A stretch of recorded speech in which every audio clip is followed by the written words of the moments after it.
Hi friends, నవరాత్రులు కదా. ఈరోజు నేను ఇల్లంతా తడిగుడ్డ పెట్టుకుంటున్నాను. తడిగుడ్డ పెట్టే నీటిలోనేమో పసుపు, ఉప్పు, అలాగే కొంచెం డెటాల్. మన స్మెల్ ఇళ్ళల్లో మంచి స్మెల్ రాన కోసం కంఫర్ట్ వేసుకుంటున్నాను. చాలా మంచి స్మెల్ వస్తుంది, వేసుకోండి. పసుపు, ఉప్పు ఎందుకంటే ఇంట్లో నెగిటివ్ ఎనర్జీ ఉన్న పోతుంది. అలాగే యాంటీవైరస్ పసుపు అంటారు కదా, పసుపు వల్ల క్రీములన్నీ చనిపోతాయి అని అంటారు కాబట్టి పసుపు కూడా వేసుకుంటున్నాను. ఇల్లు క్లీన్ అయిపోయిన తర్వాత ఇవ్వండి, ప్రతిరోజు ఇలాగా ద్వారబంధంకి పూజ చేసుకోవాలి కదా, గడప పూజ.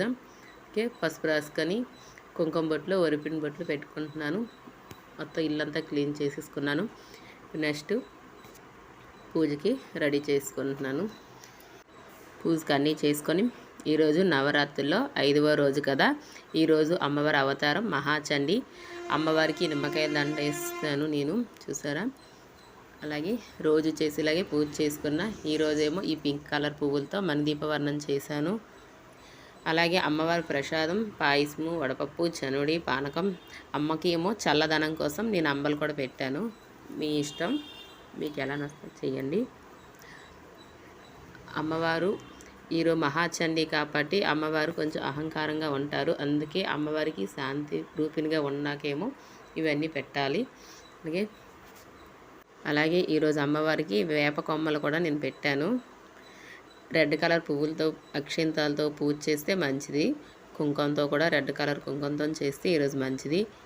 మహాచండికి పూజ చేస్తే మనకున్న కష్టాలు, బాధలు పోతాయి. అలాగే మనకి శత్రువులు పీడ ఎక్కువ కదా, అలాంటి శత్రువులు కూడా పీడ కూడా మనకు పోద్ది. ఓకే ఫ్రెండ్స్, మీరు కూడా అలా చేసుకోండి, చాలా మంచిది. నా పూజ ఏమో కంప్లీట్ అయిపోయింది. కుంకుమ పూజ ఇప్పుడు చేసాక పూజ కూడా కంప్లీట్ అయిపోతుంది. నెక్స్ట్ హారతి ఇచ్చుకుంటున్నాను. అమ్మవారికి నైవేద్యం చూపించేసి హారతి ఇస్తున్నాను. హారతి ఇచ్చాక ఇంకా గుడికి రెడీ అవ్వాలి. నేను తెల్లవారి 4 గంటలకు లేసాను. 4 గంటలు లేచి పూజ అన్ని ఇల్లు క్లీనింగ్ ఇవన్నీ చేసుకొని పూజ చేసుకొని ఇంకా గుడికి వెళ్ళాలి. Okay friends, bye. ఓం శ్రీ మాత్రే నమః.